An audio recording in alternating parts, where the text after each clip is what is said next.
मेरे साथी मोहन लाल जी,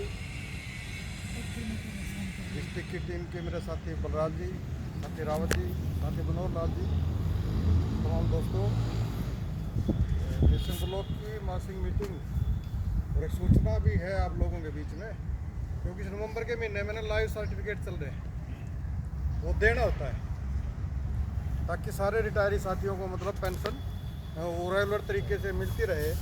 जिस साथी ने नहीं दिया हो तक वो अपना मतलब ट्रेजरी में जाकर अपना लाइफ सर्टिफिकेट या बैंक में जाकर जहाँ भी जिसका है उसको मतलब दे दे। और अभी 2-3 एजेंडे आप लोगों के बीच में है। एक तो एजेंडा है आप लोगों के बीच में कि अभी इसी महीने में मतलब 24 तारीख की कन्वेंशन हम करने जा रहे हैं। कन्वेंशन का मतलब है कि उसके कन्वेंशन के बीच में जो पूरे के पूरे ब्लॉक के जो पदाधिकारी साथी हैं और जो एक्टिविस्ट हैं वो तमाम के तमाम साथी इस कन्वेंशन के अंदर शामिल हों, क्योंकि ये कन्वेंशन रोज़ नहीं होती है, एक तरीके की स्कूलिंग होती है कि अपने संगठन को किस तरीके से आगे बढ़ाया जाए। मतलब जो हथियार जो खुंडे हो जाते हैं ना उनको पहना करने के लिए, उनको धार देने के लिए मतलब ये कन्वेंशन है। और जब तक पूरे के पूरे सिस्टम को जो हमारी टीम है ब्लॉक की है, चाहे वो जिला में है चाहे वो स्टेट में है, जब तक उसको संगठन के बारे में जानकारी ना हो, संगठन को किस तरीके से चलाना है, किस तरीके से बनाना है, किस तरीके से फर्दर प्रोग्राम आएंगे, पूरे देश की विदेश की प्रदेश की किस तरीके की राजनीति चल रही है, वो सारी की सारी मतलब जब तक हमारी जो टीम है उस टीम के बीच में ना हो उस टाइम तक बात नहीं बनती। इसलिए एक तो मैं ये कहना चाहूँगा कि 24 तारीख की जो हमारी वो जस्ट लाइक वो स्कूलिंग हम उसको करना चाहेंगे, क्योंकि पिछली मीटिंग में भी हमने फैसला किया था कि स्कूलिंग हमने की नहीं थी, तो ये बाई चांस स्टेट से ही प्रोग्राम आ गए इस तरीके के। तो ये 24 तारीख का प्रोग्राम है। मतलब इसमें हम ये ज़रूर चाहेंगे कि जो चुनी हुई जो कमेटी है और जो एक्टिविस्ट चाहते हैं मतलब उसमें यूँ ना हो भाई अकेला मतलब वहाँ प्रधान जाकर खड़े हो जाए और ये रिपोर्ट आ जाए भाई मैं तो जी अकेला आया। मतलब ये बात हमारी कड़वी तो लग सकती है। मतलब जब तक आप निसंग से बाहर निकलना शुरू नहीं करेंगे ना, अभी तो मतलब निसंग में भी उस तरीके से हमारा काम बढ़ नहीं पा रहा है जिस तरीके से हमारा बढ़ना चाहिए। आगे बढ़ेंगे, इसलिए एक तो 24 तारीख की इस कन्वेंशन के बीच में ज़्यादा से ज़्यादा साथियों को शामिल होने की जरूरत है। इससे पहले मतलब कार्यक्रम हमारा रहा दिल्ली में जंतर मंतर के ऊपर। मतलब उस जंतर मंतर के ऊपर जो कार्यक्रम हमारा था वो इसलिए किया गया क्योंकि जो केंद्र की जो सरकार है ना उसने जो 8वें वेतन आयोग के गठन की जो हम बात कर रहे हैं, 8वें वेतन आयोग का गठन भी हो गया, उसकी कमेटी भी बन गई। परंतु कमेटी बनाने के बाद सरकार ने अभी तक जो मार्च के अंदर जो वित्त विधेयक वो 2025 जो लेके आई थी ना, आज तक वो उस वित्त विधेयक को मतलब अभी तक वापस नहीं किया। और पूरे देश के जो कर्मचारी हैं, कहीं से कुछ संख्या लगी, कहीं से कुछ संख्या लगी, हमारी भी कुछ संख्या मतलब हरियाणा से मतलब तय की गई थी। जो पूरे के पूरे देश के जो लोग रिटायरी साथी थे वो तकरीबन 200 साथियों की परमिशन वहाँ धरना देने के लिए हमें मिली थी। उसके बावजूद भी मतलब 307 साथी मतलब उस धरने में शामिल हुए हैं पूरे देश से, और हरियाणा से भी उसमें रहे हैं। मतलब 310 साथी थे, जिसमें हरियाणा से हमारे 127 साथी थे, जबकि हमारी जिम्मेवारी 70 साथियों की थी। हरियाणा से 127 हमारे थे, बाकी पूरे देश के मतलब जो रिटायरी साथी थे वो उस धरने के अंदर शामिल रहे। क्योंकि ये अकेला जो पेंशन का जो मामला है ना वो अकेला हरियाणा के रिटायर्ड साथियों का नहीं है। ये जो मामला है ये पूरे के पूरे देश के जो रिटायर्ड जो साथी है ना उनसे जुड़ा हुआ एक मामला है। और ये पेंशन हमें कोई ऐसे नहीं मिली, कोई खैरात नहीं मिल रही, ना कोई सरकार खैरात में दे रही।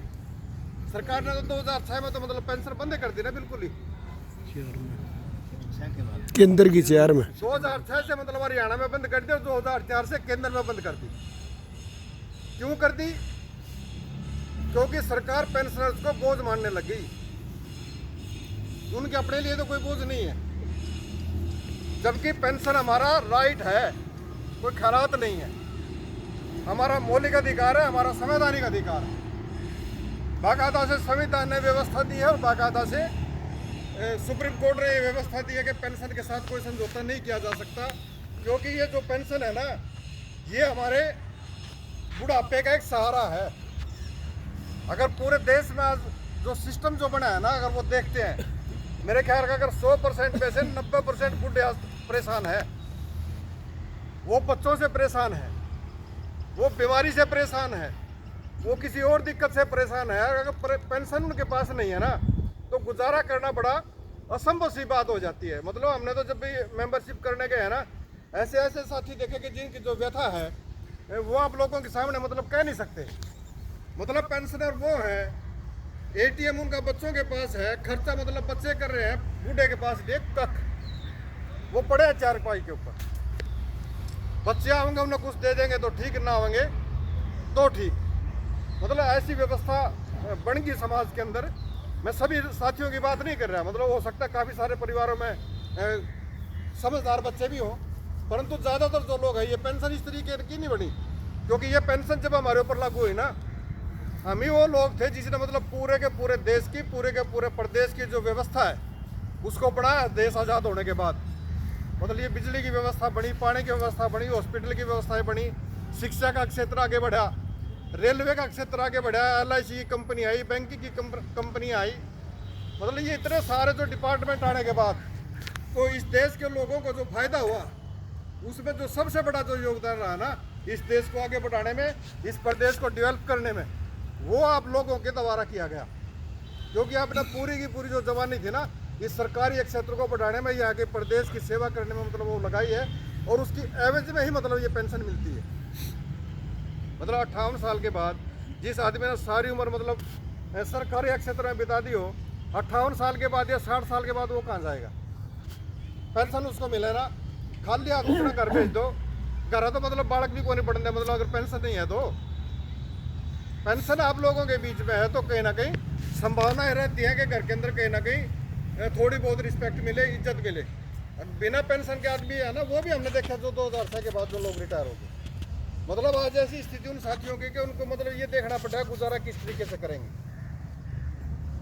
तो दोस्तों मैं ये कहना चाहूँगा कि जो पेंशन का जो मुद्दा है, इस पेंशन के मुद्दे के ऊपर मतलब काफ़ी सारे साथी ये बोल जाते हैं ना कि जी सरकार ने वापिस ले लिया, अभी कुछ वापिस नहीं लिया, सिर्फ उसने कहा कि हम ऐसा कुछ करने नहीं जा रहे। अगर सरकार ऐसा कुछ करने नहीं जा रही थी तो पेंशन विधि विधेयक वो लेके क्यों आई 2025 मतलब मार्च 2025? सरकार की नीयत में खोट है। नहीं तो पहले जो काम हुआ करते ना, जब भी मतलब वेतन आयोग का गठन हो या वेतन आयोग की जो रिपोर्ट है उसके साथ साथ मतलब पेंशन के ऊपर भी वो रिपोर्ट लागू हो जाती है। अभी तो जैसे डीए मिल रहा है ना, डीए की मतलब जो किस्त मिलती है वो सभी को इकट्ठी मिल जाती है।